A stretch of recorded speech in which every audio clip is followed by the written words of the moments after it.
So is there another question on something about the class or the course project? No? Okay. So let's start. Today we will talk about spatial networks. And first, by a definition. So when I say that a network will be embedded in space, I want to say that the distance between nodes will affect the probability that they are connected. That's mostly what I was saying. The rest is what is the notion of a distance. It can be seen as a generalization of associativity. We have seen that associativity means that people who are more similar tend to connect more. In that case, more similar will mean being closer in space. Of course, we can, as in the picture, think of physical distance. So obviously, if you think about probability to become friend, or for airports, probability to be connected, or anything like this, or even economic transaction, you have a higher probability to observe some interactions between people who are close in space for various reasons. One can be simply cost, because very often distance has a cost. Even if it's just sending some email, you still have to cross more space, and so it costs more to send information, even information at long distance. But of course, it's much more obvious for goods, products that you need to ship. So the distance can be something else. It can also be some social distance. It can be economical distance. It can be whatever you can think about. So if you can define a distance between peoples or your object of interest, then you can consider that your network is spatial if this distance affects the probability to observe an edge. Good reading is this survey, spatial networks. It does not talk about everything I will present here, but it's a reference. So if you're interested in the topic, you can start there. So here more example of networks, of spatial networks. So of course, transportation network, but the brain also, where the probability to of course, connecting neurons or region in the brain has a cost. It has a cost to create the connections. So you will have more connection usually between parts which are close than parts which are long distance. And if you observe some long distance connection, probably it means that it's very important because it's against this organization which is spatial. You can also study like connection in proteins or whatever. Yeah, you have more example here, but actually many networks, even if you think my example of always like social networks like Twitter or Facebook, we have seen that they have an organization in communities, but they also very of course have an organization which is spatial because you're more likely to become friends with people from the same city or the same country. Not because it's a country, but because the country is a geographical area. And when a country is very is split in different parts, obviously we see that people are less connected between the different parts than in the main area, which is spatially contiguous. So in this geographical example, we have usually a two-dimensional organization. But you can have also different possibilities, like one-dimensional space. So in theoretical graphs, we have seen already the Watts-Strogatz random graph. You remember, like this small world network, in which everyone is at first connected just to the neighbors on the circle. So you put them on a circle, you connect them to the closest neighbors, and then you will add some random in the middle. So this has a one-dimensional organization because you're on a line. So this line is a loop, but it's still a line, one-dimensional line, and you're connected to the neighbors on that line. So it's a one-dimensional. But we have seen another example of something like this on Facebook with the age of people. So it's the same. You can kind of put people in a line of age, and you will see that they will be more connected to people with similar ages. So this is a one-dimensional organization in that case, yeah, based on some social aspect. Of course, you can have a three-dimensional organization. So if you consider geographical as 3D, 3D spaces. So for instance, if you study public transport by like bicycle transportation, and you're studying bicycle trips in Lyon, you have to take into account that there are some mountains. So obviously you need to take into account the altitude.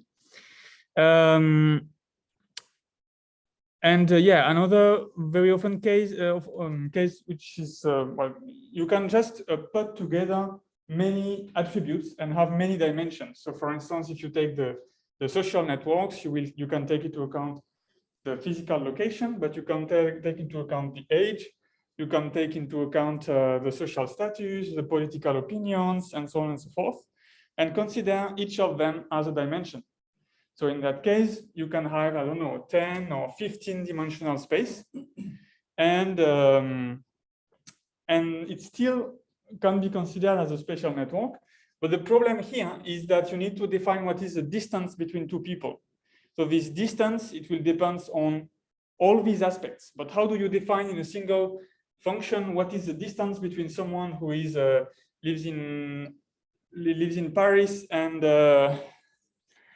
someone in Paris and someone in Lyon who have the same political opinion, and two people who live in Lyon and that have different contrary political opinions? Which one is closer to the other? Well, of course, there is no simple solution to that. So that's the problem in these cases. Another thing interesting worth noting is that currently there are many approaches called graph embedding, which are based on neural networks. But actually, we have seen just before in the class before the force-directed layouts, for instance, which do something very similar. They try, but the point of these methods is kind of to find the right position of nodes to explain your network. So you're given a network without any attributes, and one way to interpret what a layout is doing is that it's trying to find some position so for visualizing, it's in a two-dimensional space. But you can just change a parameter and find this position in a three-dimensional space or four-dimensional space or whatever.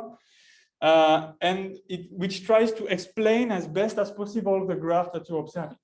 So even if you don't have any attributes on the node, you can still maybe think or find a good explanation of it as a spatial network by doing this embedding, which means this projection of the node on a d-dimensional space to try to explain it.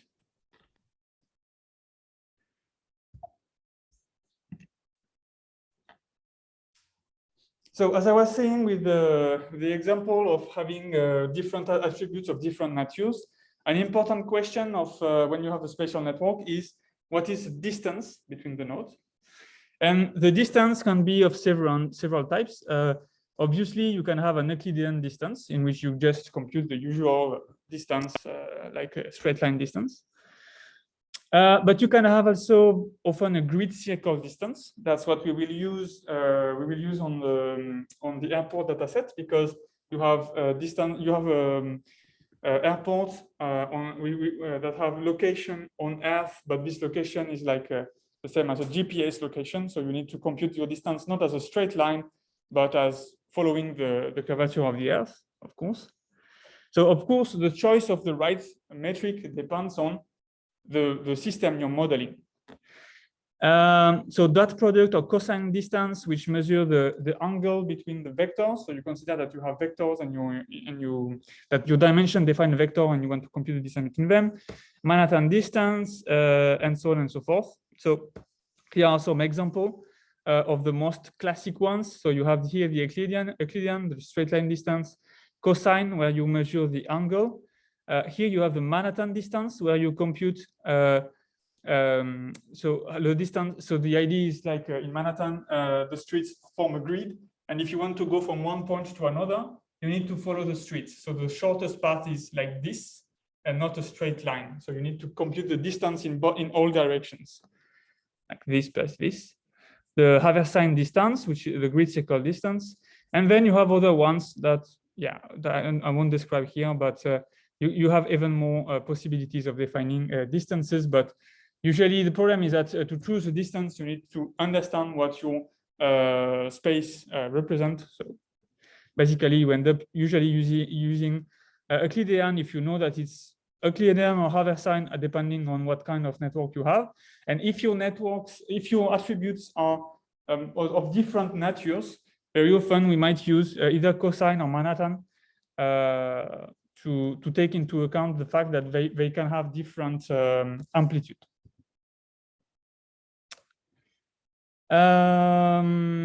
Yeah, so now we can define some new notions, pretty simple. One is the metric distance between U and V. So these just tell you, according to the metric I have chosen, so Euclidean distance, for instance, what is the distance between my nodes? Okay, so I take two nodes. I know that I should use the Euclidean distance and measure my distance between them. And this is a metric distance. So this notion was not present before in networks. You had only the distance in the graph in terms of number of hops. And then you can define the root distance between U and V, which tells you that it's the sum of the metric distance between nodes on the shortest path between U and V. So basically, you first need to find what is the shortest path, and then you compute what is the length of the hops, the edges on this path. Okay, so just that because you cannot always have, if you don't have a direct connection between the two nodes, you cannot take the straight line. So you will need to take some detour. And from this, you can define a new metric, which is called for a pair of nodes, UV, you can define the root vector. So the root vector is simply computed as this optimal distance. So the distance as a straight line, for instance, if you're using Euclidean, divided by the distance the shortest distance that you can, well, if you use the shortest distance, what is the distance that you will have to go through. So this is the notion of a detour, because at best, if there was a direct connection, you could have to follow, you can have to do only to cover only this distance to go from one to the other, but actually you have to cover this distance. So it tells you how much you have to do a detour. Okay, comparing shortest path to what you could do if there was a direct connection. Then you have the node accessibility, which is the average root factor from a node to all others, right? So it's the Q here is this one, and you're taking the average. So this tells you something about the position of your node. So it's kind of a little bit the idea of the closeness somewhere, because the idea is really how can you access easily to all the other ones. So if you are in a region of the graph where you don't have a direct access to all the other nodes, but you need to always go through some complicated paths to reach them, then you will have a bad node accessibility. And then finally, you can also use this notion to define, to characterize your network as a whole. So for instance, this can be useful to compare two networks. I don't know if you want to compare the network of the city of Lyon and the network of the city of Nantes. You can compute maybe in the urban network, what is the global accessibility? And then you can say, yeah, in Lyon, I can reach easily. I don't have to do many detours to go from any location to any other location. So it characterizes how direct are the connection, how efficient are the connection compared to the optimal efficiency where everyone is connected to everyone directly.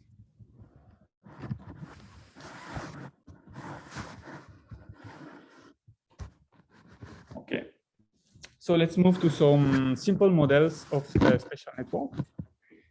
So the first one is so called the random geometric graphs. As usual, there are many names for that, but I don't really care about the name, but the idea is very simple. You decide of some space. So in this case, we really want to generate some random networks with some special structure. Okay. So to do that, you start by distributing nodes on a space.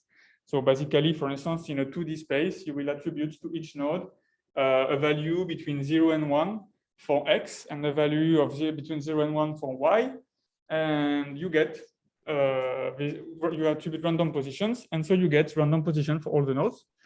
Like this, imagine each dot here has been attributed a random position. Then nodes are small spheres with radius r, and two nodes are connected if their spheres overlap.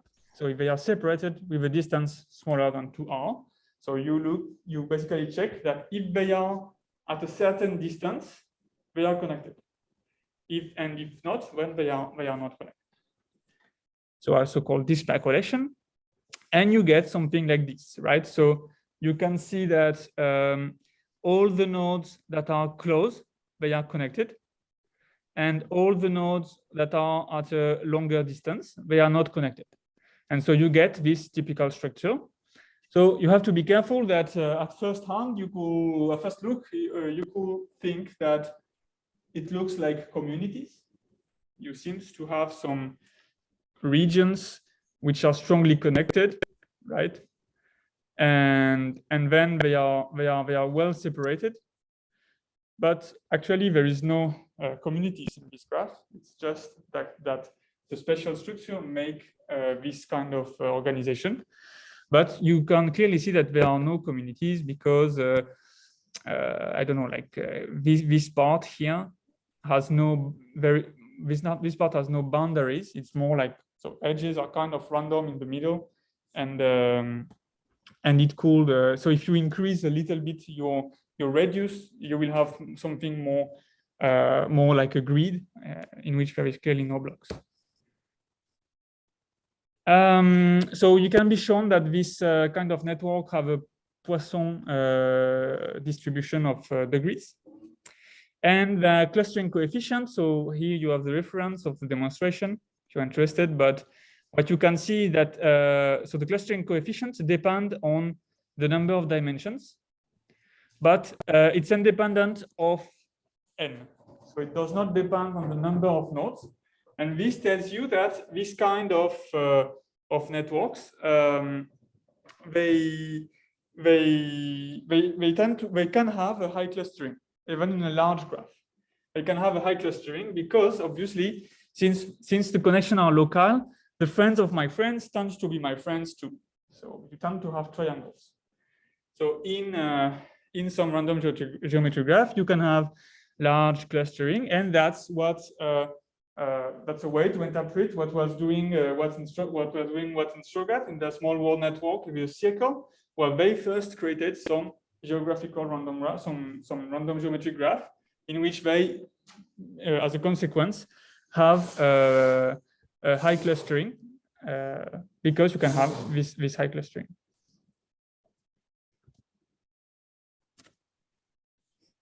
Okay, so this is a very simple way to do it, but it's not completely satisfying because of the idea that the probability, well, the fact that you observe an edge or not is really decided at 100% by if you're close enough or not. So you will have some very constrained structure because all the nodes below a certain distance, they are connected. And this is not, of course, really realistic. So we move to another idea, which is closer to what we have seen with the configuration model or the Ardashirani graph, in which the probability to observe an edge will depend on the distance. So you can call them Waxman random graph or soft random geometry graphs, right? Soft. So the same idea, you start by distributing your node in the space, and then you assign what we call a deterrence function, which tells you basically what is the probability to observe an edge according to the distance. So if you choose, so just that's a general idea. You are seeing a function that tells you if you are at distance this, then the probability to be connected is this. So it can model an Erdős-Rényi random graph if your function f is a constant, right? So if you just say that whatever the distance, the probability to be connected is this, where this will be the degree, then your probability, the density, then you get an Erdős-Rényi random graph. And if you use a threshold function like this, where you say, if you above R and if it's the probability to be connected is 0, and if you're below R, then the probability to be connected is 1, then you go back to the same model exactly than previously, because you just choose some function with some threshold to connect or not. So if, yeah, so it's the same as the other one.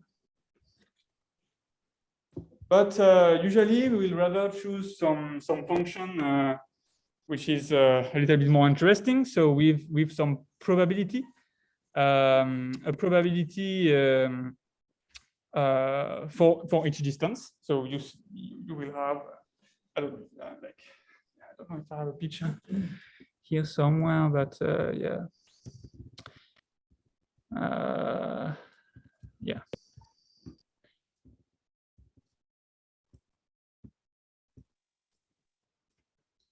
I don't have it, but you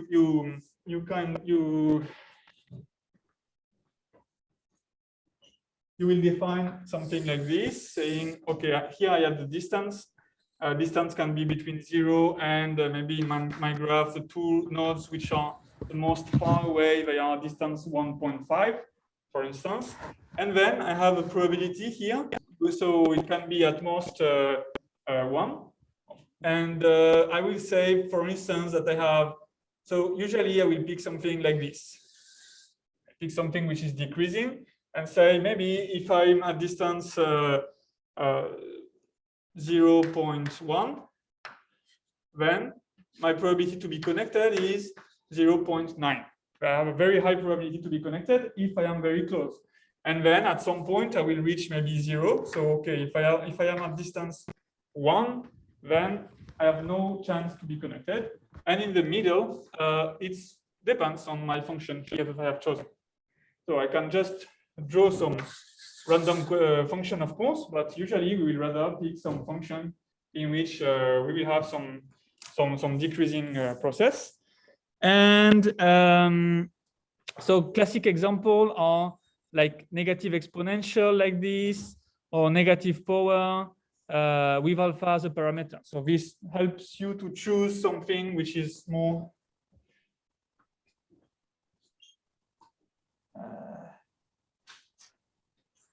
well, okay. Something that you can control. So with one parameter, you will be able to go from a function like this to a function like this to this one, and so on and so forth. So you are able to choose how strong, how fast is the probability to be connected, decreasing depending on the distance. So yeah, a typical example is to say that the probability of observing an edge decreases as the square of the distance. Okay, so you will just define this function decreasing as the square of the distance. And then you can normalize it if you want something more specific. But another example, another way to do it is to learn from data. So in that case, we are still talking about random network that you generate without any prior knowledge. So you have to pick your function. But we will see later that we can learn from data if you're given a network.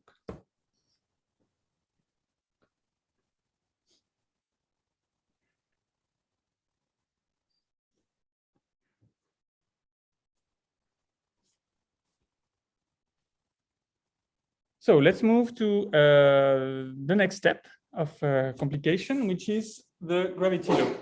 So the gravity law is something which exists, which has been, so gravity law in geography, not in physics, but it's really the same idea, of course. That's why it's called like that. But so this has been done by geographers since a long time. The idea is that you're observing some area of interest in which there are trips between, so it can be between cities, it can be between inside the city, it can be whatever. They have flow of individual between locations. And the idea that they use is to divide the areas into regions. So these regions can be like in France, département or région, but it can be something they have chosen, like a grid, or it can be in a city iris, so some existing way to divide your area. Well, it can be whatever you want, but you divide it in areas.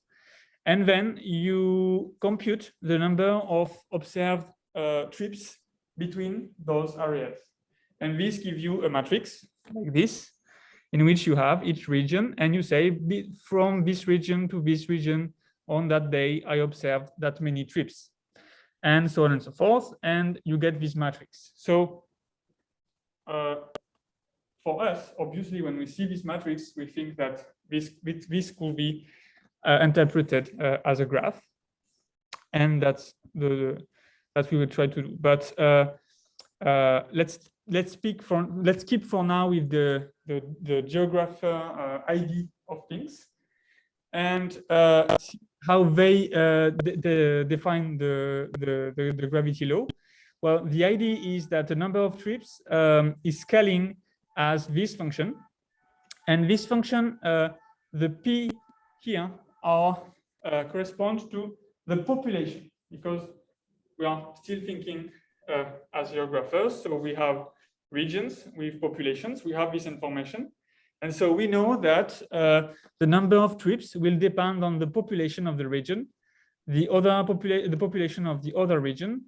And we think that it should decrease as a function of the distance, and the distance with some exponent here to say that the distance might be more or less, might impose more or less constraints depending on if it's if you're moving by foot or by bicycle or by car or by plane. The influence of the distance will be different. But in this model, you just say that this probability of to observe trips will depend on both populations and a power of your distance. And what is nice is that they observe that this law is working pretty well in many scenarios. For instance, here it's a study on intercity phone communications. So it's some researchers that have access to all phone calls between antennas, and so between regions, between cities in that case. And they try to fit they compute the expected. So you have the intensity estimated here by the gravity model of the number of trips between the cities. And here you have the observed density intensity, and you see that it's a pretty good prediction. Right, so that's what you have on the left, and yeah, it makes sense, because you see that if two cities are close together and they are big, so intuitively you kind of have an idea that there will be a lot of connection between them. If they are far away and small, there is a very little probability that you will observe. Well, you will observe few communication between them, and yeah, you see that both of these factors will be important to keep into account. Will play a role. But of course, so maybe you, yeah, maybe not. Okay, so you have some example here on some studies that looked at what is the form that you should adopt for your for the, how to say, for the way to for the shape of the impact of the distance. And you see that in different situations, you have different values of this parameter, which is the exponent of the distance that you use. But sometimes you see that you're better off using another form, which is a little bit more complicated. So for instance, here they are adding, I don't know if you can see it. Yeah, they are adding other parameters here. So like alpha and gamma, which use as a power to the population here.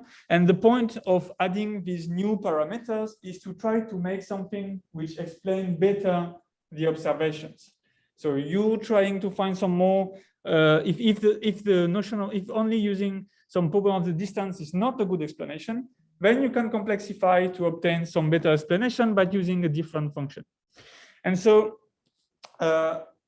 more recently, this idea evolved in the idea that you could actually just learn what is the right function to represent the influence of distance, and not start with the idea that it must be something which is just dividing by the distance to some power. But maybe you can generalize this and just say that the expected number of trips between I and j is some function of their population and some function of the distance.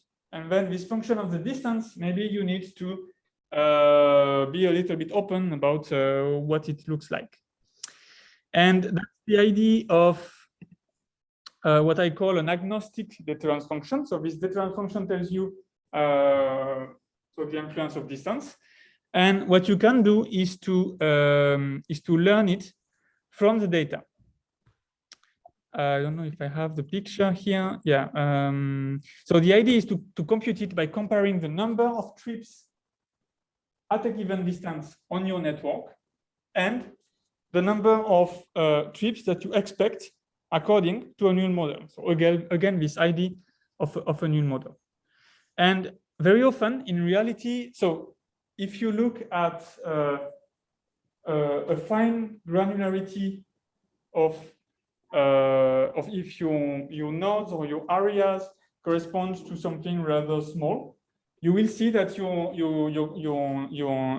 your function actually might look like this. Why? Because very often it has a cost. So it has a cost to do a long trip, but it also has a cost to take some way of transportation, mean of transportation. And so if you want to do some trip with a bicycle, if you just need to do 50 meters, you don't want to take a bicycle. So if you look at bicycle trips, you will see that it's decreasing with distance, but then at first it's increasing because you have little chance to take your bicycle to do 50 meters or 100 meters. It's the same thing with a car. You don't want to take your car to do only 500 meters. It's the same thing with airplanes. You don't want to take an airplane to do 50 kilometers, and so on and so forth. So if you study it, if you study the real probability, the real impact of distance, you might often find something which is a little bit more complicated than just saying it's decreasing with distance. So in practice, how do you compute this from the data? How do you compute this impact of distance? Well, it's the usual idea of comparing with a neural model. So you're computing for a given distance. So let's think in terms of discretized bins.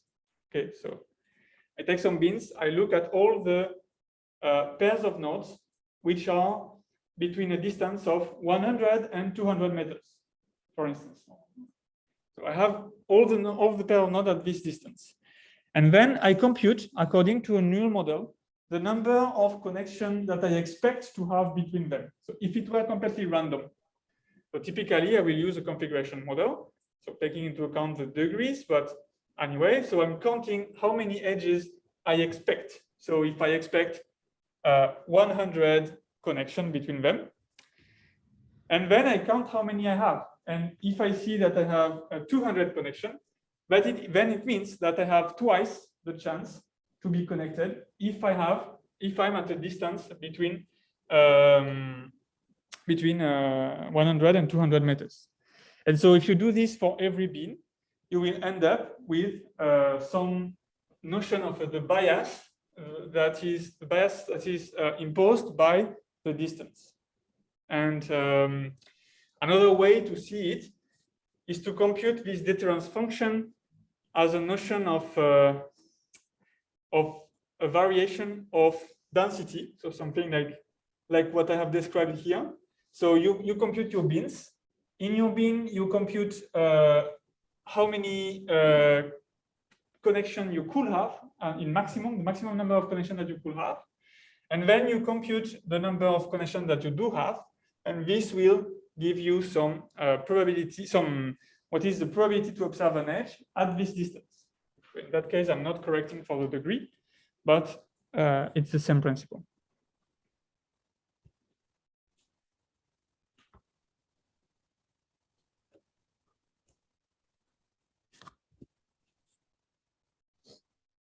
So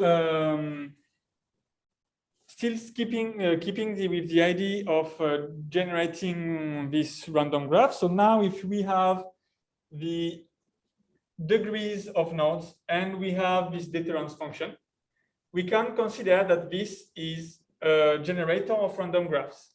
So now we are able to use these this fitted gravity model or this fitted spatial network as a random graph. So we can generate a new graph that will have all the same deterrence function that my real data that I have computed from the data. So I have the same deterrence function and the same nodes with the same location and the same degree. And what is interesting is that now I can use this to compare the properties of my graph, observed graph, and this random graph that has the same spatial organization, the same spatial constraints, and see if what I'm observing in my network comes from something really specific about my data, or is it just some influence of distance? Exactly the same as we have done with when using a configuration model. We wanted to see if the explanation of what I observe is due only to the heterogeneity of degrees, to the degrees of my nodes. And here I'm doing the same thing, but I'm adding to it the notion of the spatial constraint. And I want to see if what I'm observing is due to the spatial constraint or not. And another usage, for instance, is to assess how relevant an edge is. So if I observe an edge between two nodes, and that this edge is in a region of the graph where you expect it. So because they are very close from each other, or they are not very close, but in my deterrence function, they are where there is a peak. So they are where there is a very high probability to observe edges. Then this edge has been observed, but it's not something exceptional.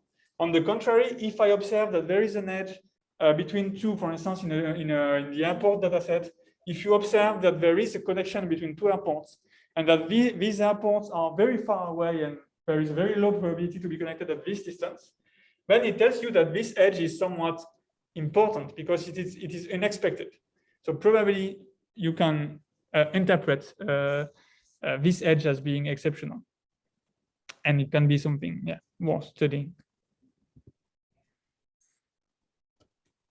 So one cool application of this idea of using your gravity model or your spatial random graph as a null model is to do some space-independent community detection. So if you take some here again my network of communication between cities, for instance, in Belgium, you take this network and you directly apply some community detection algorithm to it, like the Louvain algorithm, the one we have seen before. If you apply this algorithm, you will get some organization like this one. You see that contiguous areas are with colors, are colored in the same color. So these correspond to communities, and these communities correspond, to some regions, contiguous regions. But we have said that probably this is not the real organization. Maybe these might not correspond to real communities. And what you can do is, for instance, in the modularity, in the definition of modularity, and the Louvain method, if you remember, what you do is to compare the number of edges inside communities in my partition, and I compare it with the expected number of edges according to a null model. And I've used as a null model the configuration model. But what I can do is to replace this null model by one that I have learned in which there is the influence of space, of the distance. So I have to fit my gravity model as a null model. Then I use it as a reference, as a null model in my new definition of modularity. And then what I discovered, well, what they discovered in the paper on this network, for instance, is this organization in which, that I have already shown, but I did not explain exactly what was going on. Actually, what they find in this new organization is some division according to the language. So if you remove the influence of the space constraint, what you discover is that there is a language organization which was before hidden because of the constraint of space. And so you can discover some social organization behind which was hidden by the spatial organization.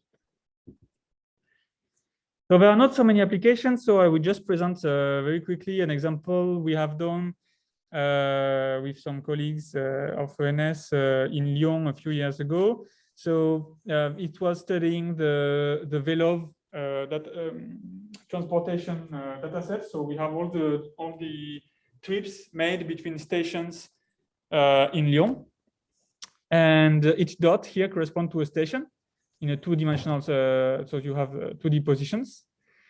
Edge correspond to the number of trips of the period. So you can, of course, if you want, threshold leads to have a graph which is more sparse. And then we compute our deterrence function like this, and you get the idea that so you have a low probability to do a VELOV trip of less than 1 kilometer, maybe. And then after 1 kilometer, you see that it's clearly decreasing with the distance, and no ones do a trip of more than 12 kilometers. Well, maybe it's impossible even in Lyon. So let's be clear that here we don't bicycles do not have GPS, so we are not tracking the actual distance made by the bicycles, but we are just looking at the distance between the origin and the destination. And this also explains why you have this strange value here at 0. It's because actually many people take one bicycle and do some trip and go back to the origin. So, and it's very popular, for instance, in the Pente. So in the stations of Tête d'Or, you have very large fraction of the trips which are actually self-loops. So people do a trip in the park and come back to the origin. So you have a high probability to observe this kind of trips. Then it decreases quickly. Then you have this grow, and finally this decreasing trend. So if you apply a commutation algorithm, normal one, Louvain, on this network, you get this kind of communities, which makes sense, right? You have an organization which might looks like the organization that we know of Lyon. With here maybe you have kind of Villeurbanne. Maybe here you have 7th arrondissement. Yeah, district. Yeah, thank you. Maybe this one is 3rd, I don't know, 6th or something. And then you have here the rest of the city. You have Croix-Rousse, of course. So you have the organization like that. Pretty good, but of course, probably, so maybe Croix-Rousse is a real community. maybe kind of an island, but the other ones are rather arbitrary and driven by special constraints. And if we apply the method that we described before, so compute removing the influence of distance and compute communities again.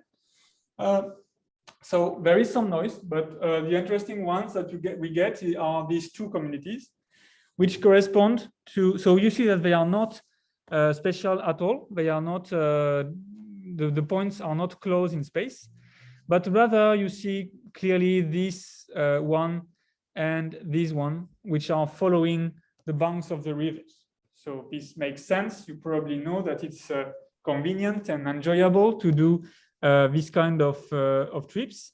And so these communities of stations will correspond to people doing some leisure trip or maybe going to walk, but following a convenient and enjoyable part of the city or bicycle lanes, basically.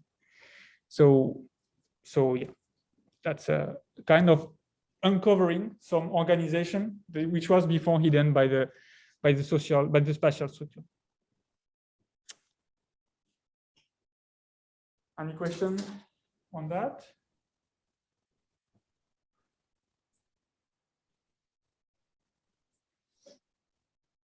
So then let's finish with the last way to use to embed to take into account space into a model, a graph model. So it's called the radiation law, and it comes from some observation of a limit of the gravity law. So so one problem is that you require previous data to fit. So you need to fit your influence of distance. So you need to make these choices. You need to either say that it's decreasing as the square of the distance or to compute it from the data.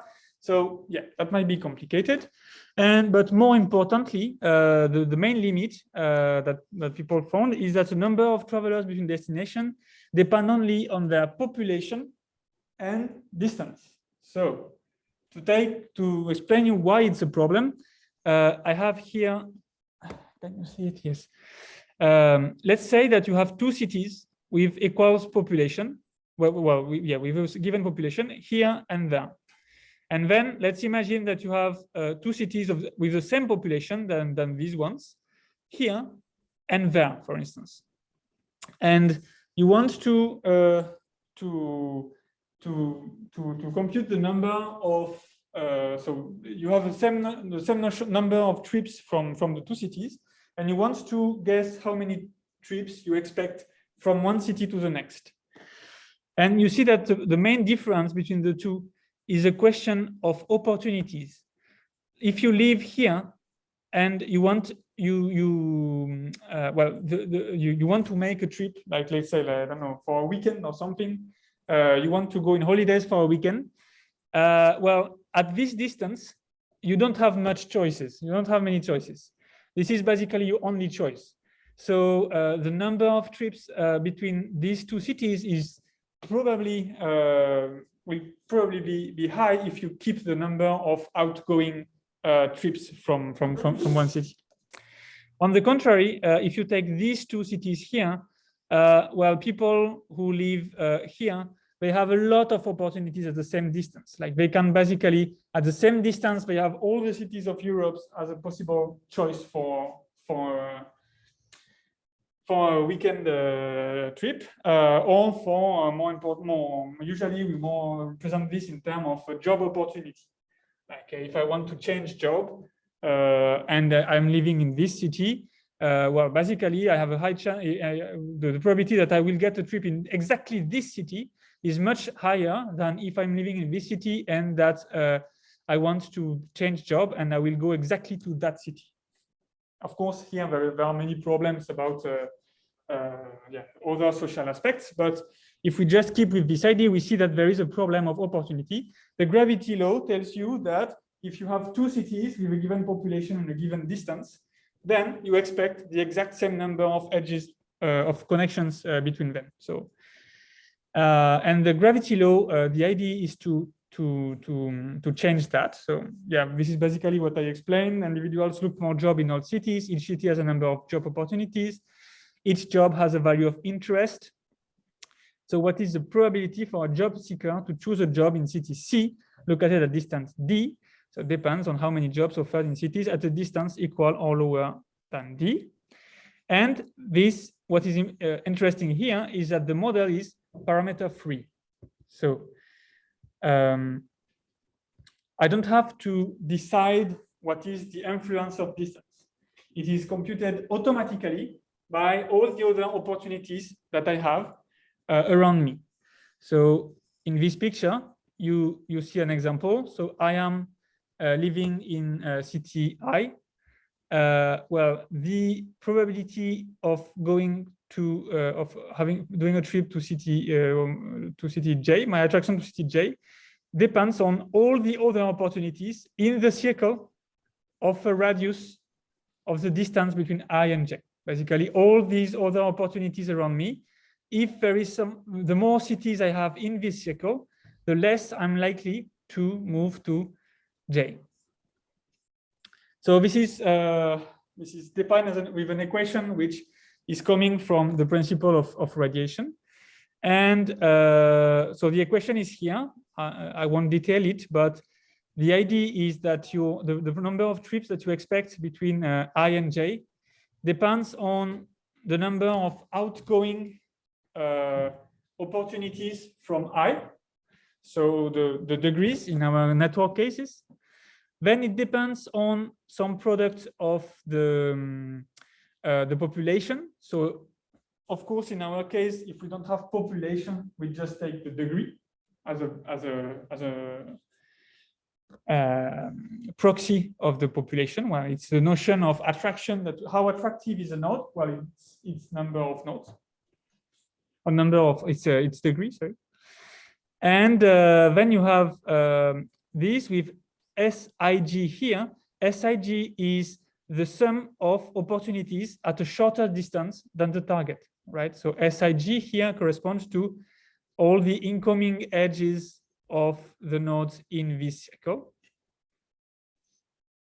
And yeah, what you see is that if this is dominating, so if you have if SIG is small, so if your circle is small, if you're close, if you're on the best opportunity, then this value will be high.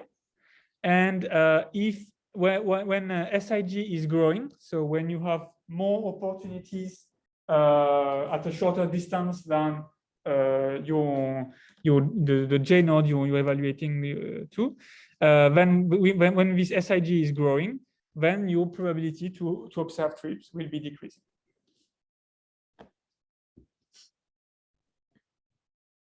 So of course, in the paper, so this is extracted from the paper where this law was presented. This model was presented.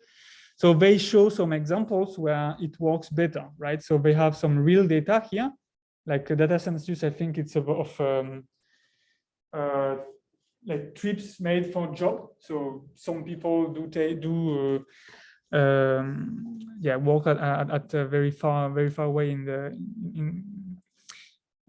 the US here. And they say that if we use a gravity model fitted on this data, this is the model that you're creating, and you see that it's completely missing all these trips. And this is using a radiation model. So maybe, for instance, these long distance edges that are captured, maybe they appear because you don't have good opportunity. They are not like maybe the New York area is very attractive. This part of California is also extremely attractive.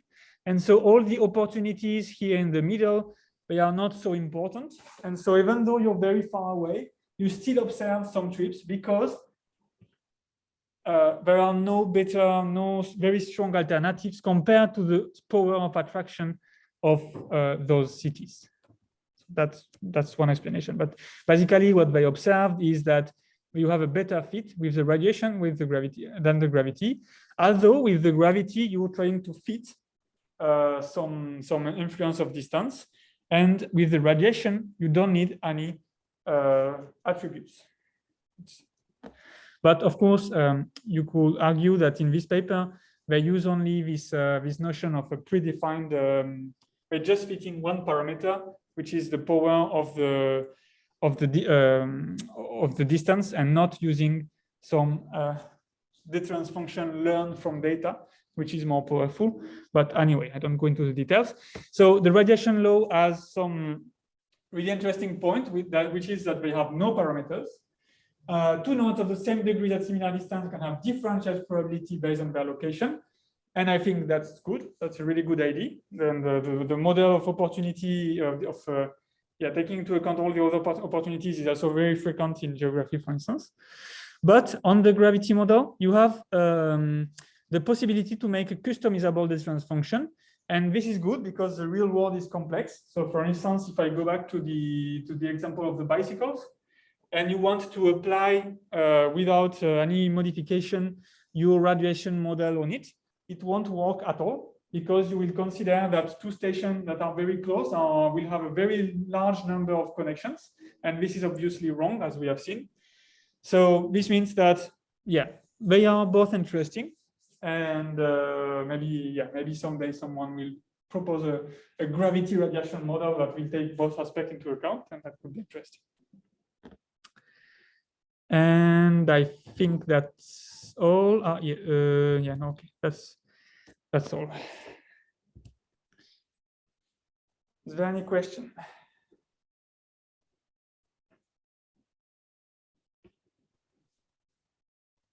No, apparently.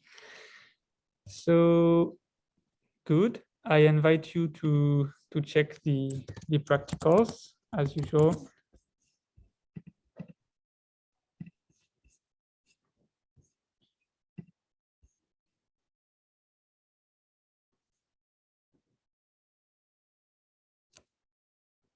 So you will start by computing. Yeah.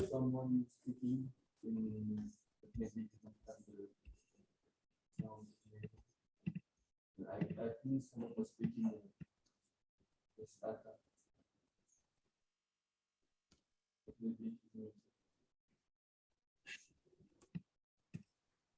Well, if someone has a question on Zoom, you can ask it. Otherwise, you can ask on the Discord. I should have the sound, but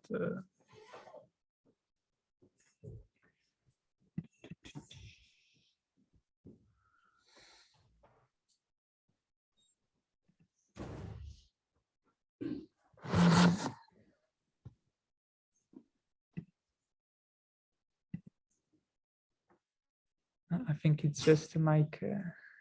Let's open.